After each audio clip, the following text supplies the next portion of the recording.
Sir உங்களுக்கு ஒரு question first நீங்கள் சொல்லுங்கள். இந்த கொடிக்கு இந்த கலர் ஏன் சூஸ் பண்ணீங்க? இந்த கொடிக்கு இந்த கலர் இப்போ திரும்பி பாருங்களா, அது என்ன கலரில் இருக்குன்னு. ஆரஞ்சு இல்லை, ஊர்லெல்லாம் பெயிண்ட் சோரில் அடிப்பாங்க.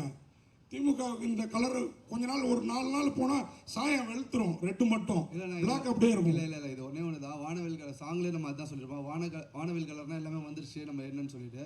இது மெயின் என்னென்னா ஆரஞ்சு வந்து சென்ட்ரலில் இருக்கிற மெயினான 2 கட்சிக்குமே இருக்குது. ஏன்னா அது வந்து நேஷனல் ஃப்ளாகில் வர சாஃப்ரான் கலர்ஸ்.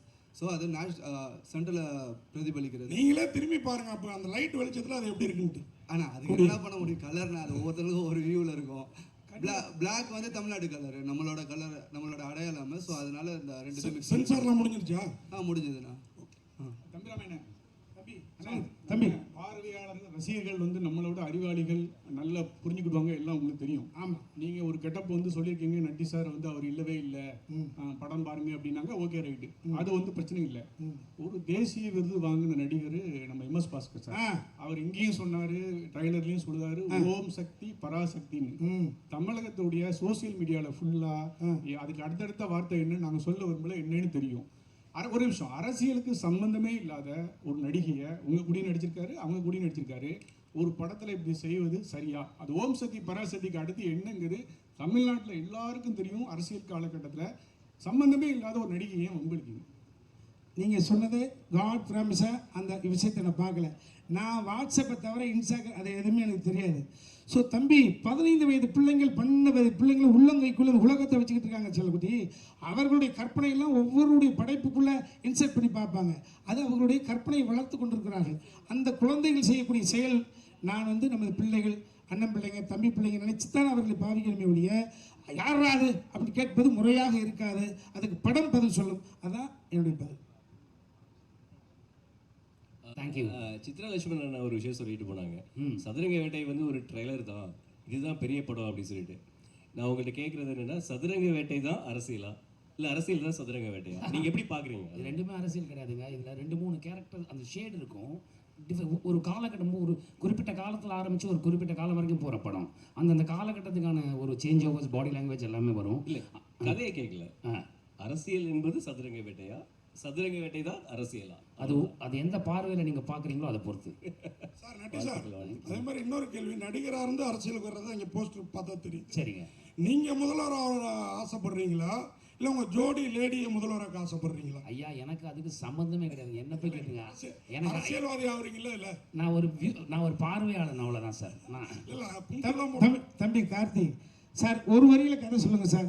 அதை ரெண்டு விதமாக சொல்லுங்கள் சார். நான் தம்பி, அதான் பணம் கொண்டவன் புகழுக்கு ஆசைப்படுகிறான், புகழ் கொண்டவன் புகழை வைத்து பணமும் புகழும் இருக்கிறவர்கள் அதிகாரத்துக்கு ஆசைப்படுவார்கள். இது ஒரு லைனாக இருக்கலாம் மேபி. நேர்மறை எண்ணம், வாழ்க்கையில் நேர்மறை எண்ணம் காலம் கடந்து வெல்லும். அது மனசில் மிகப்பெரிய அமைதியை கொடுக்கும். எதிர்மறை எண்ணம் உடனடியாக வெல்லும், ஆனால் மனதின் அமைதியை கெடுக்கும். ஸோ கொடுக்கும் கெடுக்கும்ன்ற கான்செப்ட். நேர்மறை எண்ணம் வெல்லும், எதிர்மறை எண்ணம் கொள்ளும். இதுதான் கான்செப்ட். இது மக்களுக்கான படம் இது. ஸோ நீங்கள்லாம் இதை வந்து 8ஆம் தேதி இரவு கொஞ்சம் கூத்தாடுவீங்க, அப்போ தெரிஞ்சுக்க செல்லப்பட்டி. ஓகேம்மா, நீ வாத்தியாரோட பிள்ளைன்றதான் சொல்கிறேன். இதில் இருக்க சம்பவங்கள் பொது வாழ்க்கைக்கு கொஞ்சம் நீங்கள் பார்த்த விஷயங்களோட இதுக்கு உண்மைக்கு நெருக்கமாக இருக்கும். அதனால தான் உங்களுக்கு அதில் ஒரு பாதிப்பாக தோணுது. மற்றபடி இது வந்து ஃபஸ்ட் ஃப்ரேம்லேருந்து லாஸ்ட் ஃப்ரேம் வரைக்கும் நீங்கள் ஹிலேரியஸாக சிரிச்சிட்டு இருப்பீங்க. அந்த நம்பிக்கை எனக்கு இருக்குது. ரெண்டாவது, இன்னொரு நம்பிக்கை எனக்கு இருக்குது, ரிப்பீட்டட் ஆடியன்ஸ் இதுக்கு வருவாங்கன்னு நம்புகிறேன். அதில் நீங்களும் கூட இருக்கலாம் அப்படின்னு எனக்கு இன்னொரு நம்பிக்கை இருக்குது. தம்பி ரம்யா சார், அரசியல்வாதி கிண்டல் பண்ற சார். சார் சொல்லுங்க சார். தம்பி ரம்யா சார், அரசியல்வாதியை கிண்டல் பயிர் சார். அந்த பொலிட்டிக்கல் மேனு உங்களோட மூவியை ரிவ்யூ பண்ணா எப்படி ஏற்றுப்பீங்களா? என்ன உறுத்தி விளையாடலாம், என்ன போச்சு? பொதுத்தளத்துக்கு வந்த பிறகு ஒரே ஒரு விஷயம் தம்பி, இது வந்து கிண்டல் பண்ணுவதல்ல, சுய விமர்சனத்துக்கு தன்னை தயார்படுத்திக் கொள்வது. விமர்சனத்துக்கு அப்பாற்பட்ட கடவுளை கூட இல்லைன்னு சொல்வதற்கான உரிமையை கடவுள் கொடுத்துருக்கார். இருக்குன்னு சொல்கிற உரிமையை மனிதன் எடுத்திருக்கார் இல்லையா? விமர்சனத்துக்கு உட்பட்டவர்கள் தான் நீங்கள் திரும்ப சொல்வது என்பது அதுதான். ஆக்சுவலாக இந்த கேள்விகள் என்பது 8ஆம் தேதி இரவுன்னு கேட்டால் சூப்பராக இருக்கும். நீங்கள் இவ்வளோ கேட்டுக்கிட்டு இருக்கோம்ல, இவ்வளோ தம் கட்டி பேசிகிட்டு இருக்கோம்ல, அல்ல இதையா நம்ம எப்படி நினச்சோம் அப்படின்னு நினைப்பீங்க. ஒட்டு மொத்தமாக 2 மணி நேரம் 5 நிமிஷம் குலுங்க சிரித்து கண்களில் ஆனந்த கண்ணீர் வடிய எங்களை வந்து கட்டி பிடிச்சி, பெண்ணாக இருந்தால் கை கொடுக்குவீங்க, ஆணாக இருந்தால் கட்டி பிடிச்சி கண்ணத்தை கடிப்பீங்க. தம்பி ரம்யா சார், சொல்லுங்க இங்கே ஐயா, ஐயா, சொல்லுங்க ஐயா. காமெடி சட்டையர் படம் அரசியலை கிண்டல் செய்து அப்படின்னு எல்லாருமே வரிசையாக பேசியிருக்கீங்க. தமிழ்நாட்டில் 40 வருஷமா திமுக அதிமுக தான் மாறி மாறி வந்திருக்காங்க. இதில் நீங்கள் யாரை அதிகமாக கிண்டல் பண்ணியிருக்கீங்க? 40 வருஷமா இல்லை, 67, 33, 26, கிட்டத்தட்ட எவ்வளவு, 59, 60 வருஷமாவா? யாரையும் கிண்டல் பண்ணுற நோக்கே கிடையாது, அந்த நோக்கமே கிடையாது, அந்த நோக்கமே கிடையாது. இது அரசியல் புரிதல் என்னிடம் இருந்த காரணத்தினால், புரிதல் இல்லாமல் ஒரு மால் சொல்லி தான் நீங்கள் சொல்கிற மாதிரி யாரையாவது சங்கடப்படுத்திருக்கலாம், யாரை மேலே கல், ஒரு சொல் என்னும் கல் எடுத்து மேலே எறிந்து தலைப்பீதியாக இருக்கலாம். அரசியல் புரிதல் இருந்த காரணத்தினால் யார் மனதும் கோண வேண்டாம், கோணக்கூடாது இந்த பொறுப்புணர்ச்சியோடு ஹியூமரை மட்டும் மண்டையில் வச்சு எழுதியிருக்கேன். அது மேக்கிங்கில் பாருங்கள், மேக்கிங் பாருங்கள், உங்களுக்கு பதில் சார். உமாவதி, சார் இங்கே சார், உங்கள்கிட்ட தம்பிராமன் சார், சார் தம்பிராமன் சார் கொடுங்க சார். இங்கே சொல்லுங்கய்யா சார், நீங்களும் முதல் சொல்லலாம், டேரக்டரும் முதல் சொல்லலாம். ஆ சரிங்களா? இப்போ அந்த ஒரு கெட்டப்புனால வந்து தான் வந்து உங்களை பெருசாக விமர்சனம் பண்ணுறாங்க. இந்த படம் வந்து அந்த படத்தை வந்து அந்த டீம் வந்து ஒரு கொச்சையாக பேசுகிறாங்க, எங்கள் தலைவரை வந்து கிண்டல் பண்ணுற மாதிரி பேசுகிறாங்கன்னு சொல்லிட்டு ஒரு விஷயம் இருக்குது. ஏன் நீங்கள் வந்து அந்த கெட்டப்பை தவிர்க்கலை? ஏன்னா வந்து அவர் வந்து அரசியலுக்கு வந்துட்டார், சரிங்களா? இப்போ அந்த கெட்டப் வச்சிங்கன்னா ஏதாவது விமர்சனம் வரும்னு தெரிஞ்சு வச்சிங்களா, இல்லை ஏதாவது பிரச்சனை ஆகும்னு வச்சிங்களா? இதுக்கு நான் சொல்கிறேன். ஆனால் இல்லைனா ஆக்சுவலாக இந்த லுக் டெஸ்ட்டு நம்ம முன்னாடியே பண்ணிட்டோம். அப்புறம் தான் சாரோட லுக், ஆக்சுவலாக நானே சாரோட பெரிய ஃபேன், டான்ஸ்னால் அவர் பார்த்து தான் நானே ஆட ஆரம்பித்தேன். ஸோ அதுக்கும் இதுக்கும் சம்மந்தம் இல்லை. லுக் டெஸ்ட் என்னென்னா ஒரு 55 இயர்ஸ் ஏஜ் ஒரு 60 டுவர்ட்ஸ் போகும்போது ஆப்வியஸாக கிரே இருக்கும். எல்லா ஹீரோஸும் நீங்கள் லிஸ்ட் எடுத்து பார்த்தீங்கன்னா நேச்சுரல் விட்டுருவாங்க, ஒரு 50 வயசு வரைக்கும் தம் கட்டுவாங்க, அப்புறம் நேச்சுரலாக விட்டுருவாங்க. ஸோ ஒரு ஹீரோ அந்த டைம்ல எப்படி இருப்பார், ஸோ அதுதான். அண்ட் ட்ரெஸ் கோடும் பார்த்தீங்கன்னா ஆக்சுவலாக அது டார்க்கர் ஷேடு நாங்கள் வந்து எடுத்தது வந்து, இப்போ ஆக்சுவலாக அது ட்ரெண்ட் அந்த கலரு. வேறு மாநிலத்தில் ஒரு லீடர் அந்த ட்ரெஸ் தான் போட்டிருக்காரு, அது உங்களுக்கு தெரியும்னு நினைக்கிறேன். ஸோ அதை தான் நம்ம எடுத்தோம். சத்தியமாக சொல்கிறோம், அவர் டிஃபைம் பண்ண, நான் திருப்பி சொல்கிறேன், அவர் சிங்கம், யாராலையும் டிஃபைம் பண்ண முடியாது. நிஜமாவே அது சிங்கம், அதை யாரும் டிஃபைம் பண்ண முடியாது. நான் எல்லாரும் அந்த பக்கத்தில் நின்று பார்த்துருக்கேன், அப்படி ஒரு எண்ணமும் கிடையாது, அப்படி ஒரு விஷயமே கிடையவே கிடையாது. டைரக்டர் உமாபதி சார் சொல்லுங்கள் சார். ஆக்சுவலாக இந்த மேடை ரொம்ப அழகாக இருக்குது. நம்ம முத்துக்குமார் சொன்ன மாதிரி இது ஒரு குடும்ப அரசியல் மேடை மாதிரி இருக்குது. ஆனால் நாங்கள் அர்ஜுன் சாரை ரொம்ப மிஸ் பண்ணுறோம். அவரை நீங்கள் இந்த படத்தில் ஏதாவது ஒரு கேமியாவாவது கொண்டு வந்திருக்கலாமா, அப்படி ஏதாவது யோசிச்சிங்களா? இல்லை சார், இது ஆக்சுவலாக எதுவுமே ஆர்டிஃபிஷியல் நம்ம இது பண்ணல. நம்ம ஒரு சின்ன ஒரு வேர்ல்டு இது. ஆக்சுவலாக தமிழ்நாடுன்னு நம்ம பார்த்தா தான் தமிழ்நாடு, நம்ம தமிழ்நாடு இல்லை, இது ஒரு வேறு ஒரு உலகத்துக்கு, ஒரு வேறு யூனிவர்ஸுக்கு நம்ம கூப்பிட்டு போயிட்டு அங்கே ஒரு பொலிட்டிக்கல் சட்டையர் இருந்தால் எப்படி இருக்கும், இன்ட்ரெஸ்டிங்காக. இப்போ நம்மளே பார்த்தாலே நல்லா இருக்குல்ல, அந்த ஃபீல் தான் கொடுத்துருக்கோம். யாரையும் ஹர்ட் பண்ணணும்னு யாருக்குமே அது கிடையாது சார். அப்படி ஹர்ட் பண்ணால் அது நாங்கள் தப்பான பர்சன்ஸ் இல்லை. இல்லை, ஹர்ட் பண்ணுறதை பற்றி கேட்கல, அர்ஜுன் சாரை. இல்லை அதுதான் சொல்கிறேன், அது கேமியோ தேவை இல்லை. லைக் ரெக்குயர்மெண்ட் வந்து நம்மளுக்கு வந்து இந்த வேர்ல்டு, சின்ன வேர்ல்டுக்குள்ளே கேரக்டர்ஸ் பண்ணணும்னு பண்ணோம். லைக் இது ஃபியூச்சர் கண்டிப்பாக சான்சஸ் இருக்குது சார். வாழ்த்துக்கள். தம்பி வணக்கம் சார். தம்பி ஒரே ஒரு கேள்விதான். இந்த நீங்க இல்லைன்னு சொன்னா கூட பாத்தீங்கன்னா, இந்த கோட் படத்துல இந்த கார் நம்பர் வந்து இதே தான் வரும், TN 2026ன்னு. உங்க நினைக்கவே அப்ப அந்த நேரத்துல வந்து ஒரு பேசு பொருளா ஆச்சு அது. அப்ப அதுல இருந்து தலைப்பு வச்சிங்களா அப்படிங்கிறது ஒண்ணு. அடுத்தது இந்த சால்ட் அண்ட் பெப்பர் லுக் வந்து ரொம்ப, நட்டி சார் வந்து ஏற்கனவே இளமை, இன்னும் இளமையாயிட்டாரு, வாழ்த்துக்கள். அந்த லுக்குக்கும் இந்த நம்பருக்கும் பார்த்தீங்கன்னா ஒரு ஒற்றுமை இருக்கிற மாதிரி தோணுதில்ல, அதனால தான் கேட்டேன். நீங்களே சொல்லுங்க அதுக்கு பதில். சார் TN 26 தங்க நட்சத்திரம் 2026. தங்க நட்சத்திரம் வந்து TN அந்த அதுதான் மீனிங்கில் தான் நம்ம வச்சோம். ஸோ 2026 அவர் என்ன ஒரு டெசிஷன் எடுக்கிறாரு, அதுதான் நம்ம ரிலேட் பண்ணும்போது நீங்கள் கேட்குற மாதிரினா அவங்க எப்பயோ டிசிஷன் எடுத்துகிட்டு அது பர்சியூ ஆகிட்டு இருக்கு. இது இந்த இடத்துல 2026 அந்த பர்சன் என்ன எடுக்கிறாரு, அதுதான் நம்மளோட மோட்டிவாக இருந்தது. அண்ட் மோர் ஓவர் நட்டி சாரில் நீங்கள் காப்பை பார்த்தீங்க, அவர் கையில் கருப்பு கயிறை பார்த்தீங்களான்னு தெரியல. ஸோ அந்த கருப்பு கயிறுக்கு ஒரு மீனிங் இருக்குது, அது கிளைமேக்ஸில் உங்களுக்கு தெரியும் சார். Thank you sir. தம்பி ராமையா சார். இல்லை அவர்கிட்ட சொல்லாது சார். இல்லை மேலே வந்து 2 கலர் கொடி, அதே போல் தளபதி வந்து அரசியலுக்கு வந்துட்டாரு தாவேக்கா. இந்த மேடையிலேருந்து நான் தம்பியை வந்து கொச்சப்படுத்தலை திட்டலை அப்படின்னு சொல்கிறீங்க. ஆனால் கொடி பார்த்தீங்கன்னா ஆளுங்கட்சியோட கொடி மாதிரி தான் இருக்குது. நீங்கள் தாவேக்காவுக்கு ஆதரவு கொடுக்குறீங்களா அந்த படம் மூலயமா, இல்லை நான் ஓட்டு போட போவேன் தம்பி. ஏன்னா TN26ன்னு போட்டிருக்கீங்க. தம்பி தம்பி அது எனது தனிப்பட்ட உரிமை. எந்த கட்சிக்கு ஓட்டு போட போறீங்கன்னு கேட்குற மாதிரி இருக்குது. இல்ல இது கிண்டல் எல்லாமே அவரை பத்தி தான் வருது. படத்தை ரிலீஸ் பண்ணுங்க, அவருடைய ஸ்லோகம் தான் ஃபுல்லா வந்துட்டு இருக்கு. இதுக்கு இவ்வளவு நேரம் பத்திரிகையில் பதில் சொன்னதுக்கு மறுபடியும் இதுக்கு பதில் 8ஆம் தேதி தான். இல்லை இல்லைண்ணா இந்த பிளாக் ஆக்சுவலாக இப்போ ரீசெண்டாக தான் அவங்களுக்கு ஆச்சு. நம்ம இது அக்டோபரில் ஷூட் பண்ணோம், அக்டோபர் நவம்பரில் ஷூட் பண்ணோம். அதுக்கும் இதுக்கும் சம்மந்தம் இல்லை. திருப்பி சொல்கிறேன், இல்ல நான் பார்க்கும்போது புரியுதுண்ணா, ஆளுங்கட்சி மேடையில இருந்து ஆதரவு தாவேக்காவுக்கு கிடைக்குதோ அப்படின்ற மாதிரி இருக்கு. இது நாங்கள் எப்படி பதில் சொல்கிறேன்னு தெரில. இது வந்து ஒரு திருப்பி சொல்கிறேன், சினிமா ஜாலியாக என்ஜாய் பண்ணிட்டு போகிறதுக்கு தான் நம்ம எடுத்துருக்குறோம். அதுக்கு தான் எக்ஸாம்பிள் கொடுத்தேன் ஆரஞ்ச் அண்ட் பிளாக்குக்கு. ஸோ அதாண்ணா சார். ஒரே ஒரு கேள்வி.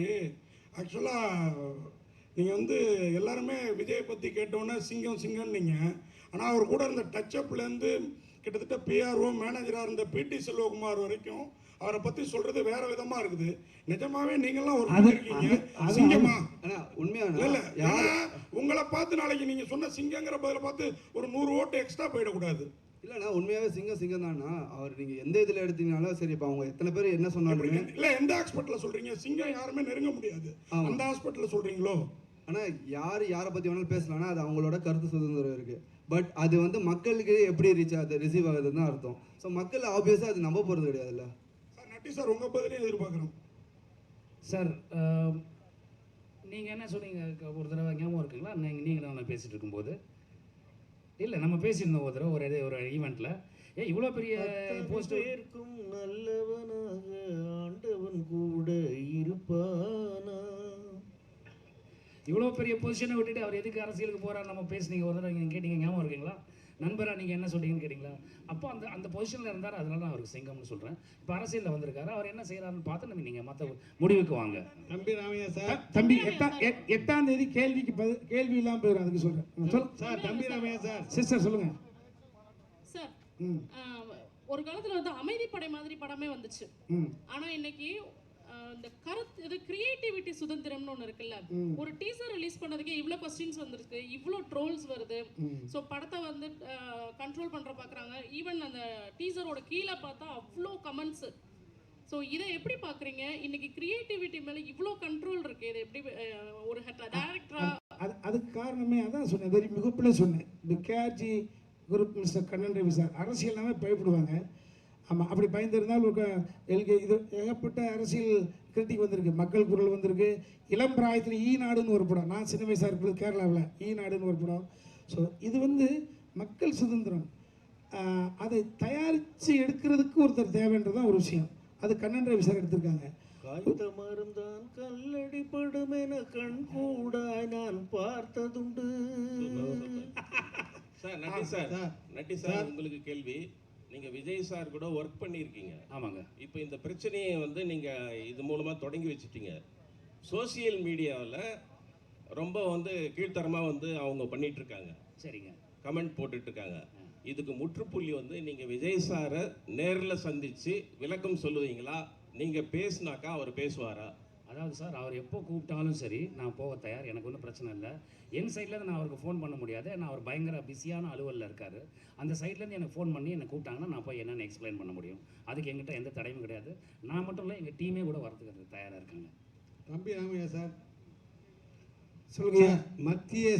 மத்தியில் இருக்க காவியம் தமிழ்நாடையே சேர்க்கணும்னு உங்கள் ஆசையாக அந்த கலர் கொடுத்துருக்கு. எதிர்புறமாக இருக்காங்கல்ல. இந்த ஆத்திக நாத்திக முன்னேற்ற கழகம் என்பது உங்களுக்கு தெரியாத விஷயம் கிடையாது. ஆத்திகம் பேசுகிறவர்கள் ஜஸ்ட் எவ்வளவு அதிகபட்சம் 2% இருக்கலாம். அவர்கள் ஒரு அரசாங்கத்தை தீர்மானிக்கிற இடத்துல இருக்காங்களா? இல்லைன்னு தான் பதில் வரும். நாத்திகம் பேசுகிறவர்கள் ஆல்மோஸ்ட் 2% தான் இருப்பாங்க. அது அவர்களே ஒத்துக்குவாங்க. அவர்கள் ஒரு அரசாங்கத்தை தீர்மானிக்கக்கூடிய இடத்துல இருக்காங்களா? இல்லை. மீதி 98%. ஸோ அப்போ நம்ம அப்படி வச்சிங்கன்னா அது பெரிய ஒரு டாப்பிக்காக போயிட்டு. பெரியார் ஐயா அவர்கள் நாத்தியம் மட்டும்தான் அவர் சொல்ல, பெண்ணுரிமையை சொல்லியிருக்காரு, கல்வி சம்மந்தப்பட்ட விஷயங்கள் சொல்லியிருக்காரு, தாழ்த்தப்பட்ட குடியானவன் பெரியார்ட்டேருந்து பேரறிஞர் என்ன அதற்காக பிறந்தாங்க. நம்ம சொல்லக்கூடிய தத்துவம் கொள்கைகள் எல்லாம் மக்களிடம் கொண்டு போய் சேர்க்க வேண்டும் என்றால் ஒரு உழைப்பாளியும் ஒரு அடிமட்டத்தை ஒரு கூலிக்காரனும் ஒரு சட்டமன்ற உறுப்பினராக வேண்டும். அடுத்த கட்டத்துக்கு போக வேண்டும் என்றால் அதிகாரம் தைக்கப்பட்ட வேண்டும் என்றது சொன்ன அங்கேருந்து பதில் சொல்ல வேண்டிய அவசியம் இருக்குது. சரிங்களா? அதனால் இது இந்த இவ்வளவு பெரிய டாபிக் போட வேண்டிய அவசியம் கிடையாது. 8ஆம் தேதி திரும்ப சொல்றேன், 8ஆம் தேதி படத்தை பார்த்த பிறகு எனி கொஸ்டின் கேன் ஆஸ்க், நாங்கள் பதில் சொல்றோம். நீங்கள் பசியா இருக்கீங்க, உங்களுக்காக நாங்கள் சாப்பிட்டு போடுறோம். நன்றி சார். ஒரே நிமிஷம் நட்டி சார் கடைசியா சொல்லுங்க சார். இந்த படம் வந்து தேர்தலுக்கு ஒரு 10-12 நாளைக்கு முன்னால வருது. சரிங்க. உங்களுக்கு பிசினஸ் பல கோடி பிசினஸ், சரி. ஆனா அவங்களுக்கு வந்து பல ஆயிரம் கோடி பிசினஸ், வாழ்வா சாவா பிரச்சனை, பல எதிர்காலம். யாருக்கு இது? தாவேக்காக்கு மத்த கட்சிக்கு. நீங்க எந்த நோக்கத்தில் எடுத்தீங்க, இது ஏ டீமா பி டீமா சி டீமான்னு அது உங்களுக்கு தான் தெரியும், படம் பார்த்தா தெரியும். சரிங்க. ஆனா அவங்களுக்கு பாதிப்பு ஏற்படுத்தா அந்த சிங்கமும் சிங்க குட்டிகளும் பிராண்டு விட்டுரும். அதுக்கு நீங்க தயாரா இருக்கீங்களா? சார் நாங்கள் அந்த மாதிரி எதுவுமே சொல்லலை சார். சொன்னால் தானே சார் அப்படி ஒரு பாதிப்பு வரப்போகுது. அப்படி ஒரு எண்ணமே கிடையாது சார். நீங்கள் படம் பாருங்கள், 8ஆம் தேதியோ 9ஆம் தேதியோ எப்போ ப்ரொடியூசர்ஸ் காமிக்கிறாங்களோ நீங்கள் அந்த படம் பாருங்கள். அப்படி நாங்கள் எதுவும் சொல்ல முயற்சிக்கவும் இல்லை, அப்படி ஒரு எண்ணமும் கிடையாது, அப்படி ஒரு ட்ரையும் கிடையாது. அதனால் இப்போ யாரோ குறுக்க புகுந்து யாரோ என்னவோ சொல்கிறாங்கங்கிறதுனால அதை அவங்க நம்புகிறாங்க. அப்படி அப்படி அந்த நம்பிக்கை அவங்க படம் பார்த்தாங்கன்னா இருக்காது அவங்களுக்கு. நான் விரும்பி வேண்டி கேட்டுக்கொள்கிறேன், தாவேக்கா நண்பர்கள், இந்த சகோதரர்கள் அந்த படத்தை தியேட்டரில் வந்து படம் பாருங்கள். உங்களுக்கு அதில் அப்ஜெக்ஷன் இருந்தால் அதை என்ன பண்ணோம் நாங்கள் பண்ணுறோம். உமாவதி சரிங்க. சினிமா கலைஞர்களை பொறுத்த வரைக்கும் மதம் கிடையாது, ஜாதி கிடையாது, எல்லை மாநிலம் கிடையாதுன்னு சொல்கிறீங்க. ஸோ தமிழ்நாட்டை வந்து ஒரு சினிமா கலைஞர் ஆண்டு இருக்காங்க இதுக்கு முன்னாடிலாம் இல்லையா? அப்படிங்கிற பட்சத்தில் இந்த படத்தில் வந்து சினிமாக்கார பையில நீங்கள் வாழலாம் ஆளக்கூடாது அப்படிங்கிற மாதிரிலாம் டைலாக் வருது. ஸோ இதெல்லாம் என்ன நினைக்கிறீங்க? ஆனால் இப்போ பார்த்தீங்கன்னா எல்லா கட்சியிலையுமே சினிமாக்காரங்க இருக்காங்கண்ணா. சினிமாவும் பிரிக்க முடியாது, அரசியலையும் பிரிக்க முடியாது. அரசியலில் இருக்கிறவங்க நடிச்சிருக்காங்க, இப்போ யூடியூப்பில் கூட ஒன்று நல்ல கலெக்ஷன்ஸ் ஆச்சுன்னு நினைக்கிறேன். ஸோ அதுக்கு இது இல்லைண்ணா. இப்போ இந்த ஜென்ரேஷனில் இருக்கிறோம், எல்லாருமே எல்லாத்துமே அணுகணும். அதுதான் ஹெல்த்தியான என்விரான்மெண்ட்டாக இருக்கணும். இல்லை அப்படி சொல்கிற நீங்கள் அந்த படத்தை முதல்ல ட்ரெய்லர் இந்த மாதிரி ஒரு இது வச்சிருக்கீங்கன்னு கேட்கட்டேன். ஆனால் ட்ரெய்லர்னா டீஸ் பண்ணணும், அதை டீசர் நான் ட்ரெய்லர் கிடையாது. நான் டீஸ்னா we have to tease something இல்லைண்ணா. இப்போ இதனால தானே பேசும் பொருளாக இருக்குது, இதனால தானே கொஷின் இருக்குது. ஸோ நம்ம ஒரு ப்ராடக்ட் இது பண்ணுறோம், ப்ராப்பராக டெலிவர் பண்ணணும். அதுக்கு இது பேசும் பொருளாக இல்லை. இது நீங்கள் இல்லை நிறைய டீகோட் இருக்குது. படத்தை பார்த்தீங்கன்னா இதுக்கு தான் வச்சுருக்காங்க, இதுக்கு தான் வச்சுருக்காங்க, இதுக்கு தான் வச்சுருக்காங்கன்னு சொல்லுவீங்க. இப்போ இருக்கிற நான் அப்பா சொன்ன 4 டீம் 5 டீம் எல்லாமே சினிமாக்காரங்க தானே. இப்போ நம்மளுமே சினிமாக்காரங்க தானே. Good picture.